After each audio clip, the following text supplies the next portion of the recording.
Now, do you know, today we're going to have a special dish, something I kind of grew up with in Romania, really, really because I was poor then, I'm poor now, so hey ho, life's life. Right, I mean, these are most of the ingredients. There's some that are missing, which is the main staple of Romanian cooking. Which I only have 4 cans of. I really think I have more. Butter beans. Just in water. I actually got butter beans and then 1 cannellini just to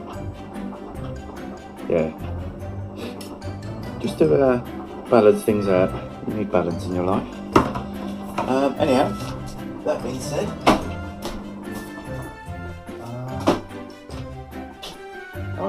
that being said, let's get on it. So we have chorizo here, and then we have normal 2. So we have 1 chorizo sausage, about yay big. We have 2 pork chops here. We got plenty of garlic, which by the way gives out beautiful fragrance. 2 medium-sized onions. Paprika, smoked of course.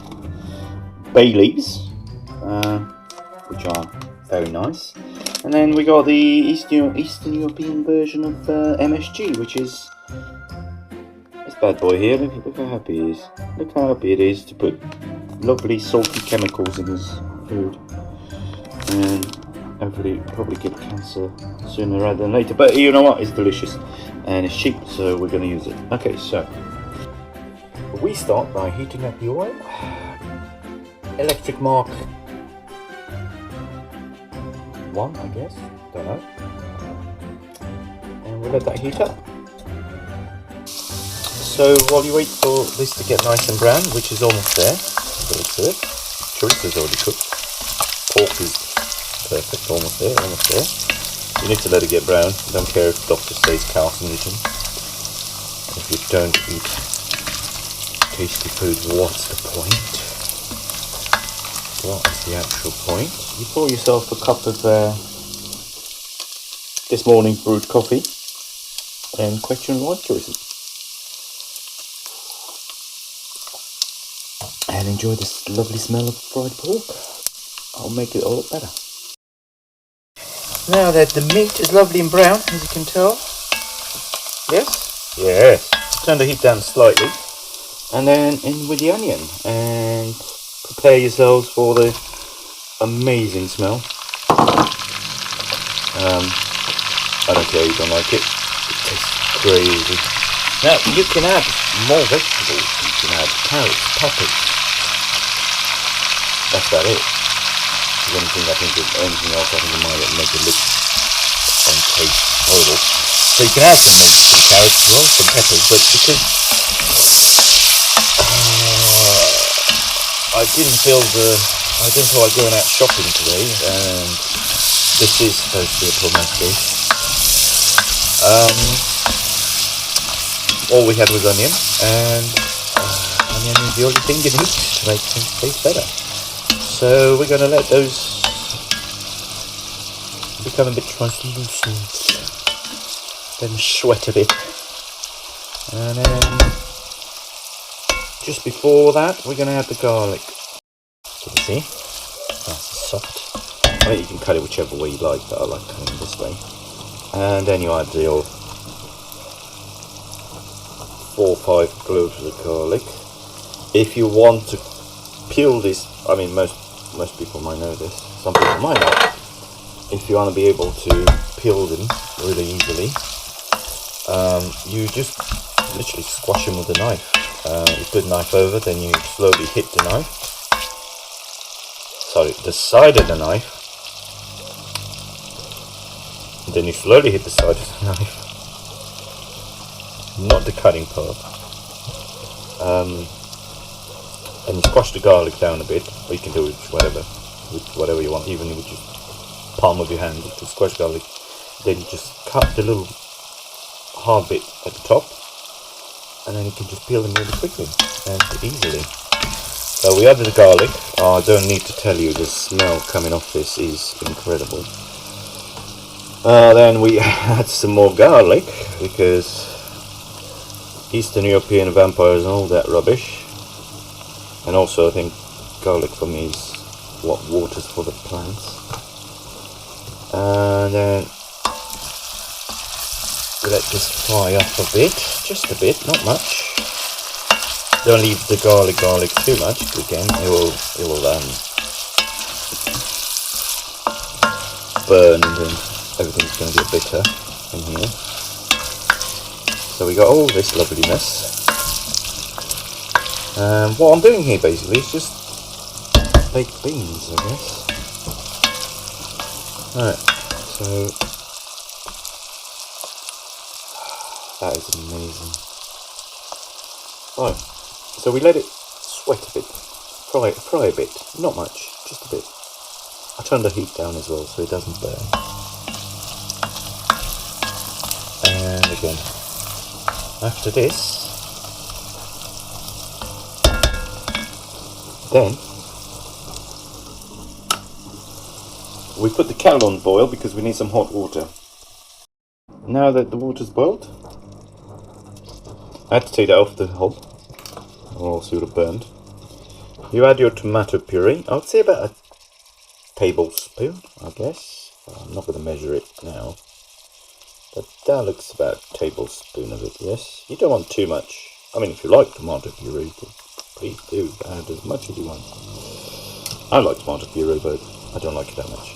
So we put it in there, mix it around a bit with the rest of the stuff.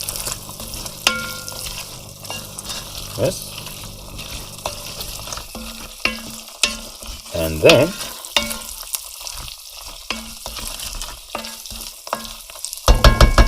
you add the boiling water. Now the reason you need boiling water is so it doesn't interfere too much with the temperatures again. Like I said, with the one cold water there, because then this will take a lot more longer to heat up. So now that you left that for a second or two, tomato puree, then you add this about there, and then this should turn into a slightly thicker, saucy bit. Now that you have the saucy bit in, still boiling, you add the rest. You add your bay leaves, as many as you want. You can add just 2. I like to add a lot. It actually gives it a nice fragrance. I love bay leaves in any food. Then copious amounts of paprika, I guess. Smoky, lovely paprika. There we go. Okay. There we are.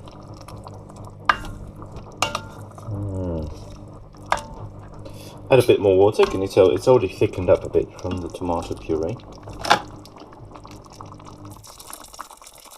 A bit more hot water to the mixture.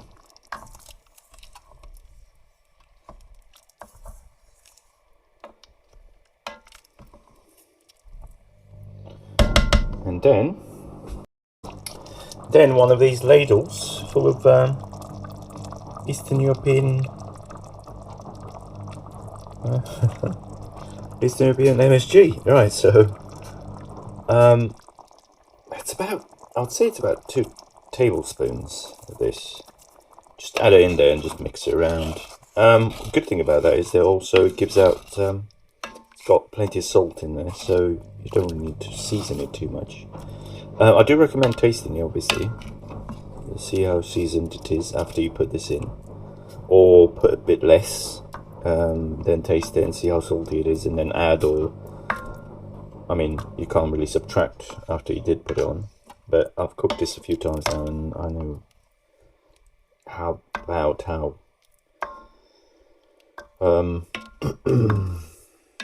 how salty it is, basically. So Turn the heat up a bit, turn it down again. And that's it for now. You let this boil for a bit so it all incorporates. It all exchanges flavors for a bit without the beans in. Right, so one thing I added off camera is black pepper. Can you see when you see the oil kind of separating out like that? By the way, sunflower oil, not much pig fat, but it's definitely a lot of sunflower in it. Some sunflower oil in there. That means that your sauce is kind of ready to receive the beans, and gently just lower these bean seeds in. And also off camera, I also boiled some more water, because as you can tell, now that I put the cold beans in, boiling has stopped, and we don't want that to do it for too long, because it's meant to be a short recipe. So after adding the beans, can you tell I mean, there's almost enough sauce in there. It kind of covers up the beans, but not quite. So what you're going to do is you will add a bit more hot water, so it kind of completely covers it. There we go. All right, this water will go down anyhow as it boils, and then boil for about half an hour, 30 minutes, so to speak. 30-25 minutes. And I'll see you in a bit. So this is the poor man's bulk baked beans cooking. You could buy the ones in a can, but the ones in the can have a lot of sugar. So at least if you're poor, what you can do, it's increase your life expectancy. So instead of buying the sugar and everything else, buy the normal beans in the can and all the ingredients. Make yourself some nice homemade baked beans and enjoy your life. Right, if you want to buy the canned ones and you want to make something similar like this, all you have to do is chop a shallot, then put it in a saucepan with a drop of sunflower oil, give it a quick fry or quick sweat, then put the can of normal baked beans on top of it and leave it again for about 10-15 minutes. Let it boil a bit, let it cook with the onions. Add some pepper if you want, and I promise you it'll change your experience completely. 30 minutes later, this is what it looks like. Look at that, beautiful, saucy. If you're wondering what it tastes like, cook it yourself. Just try it. It's not hard. Very, very easy.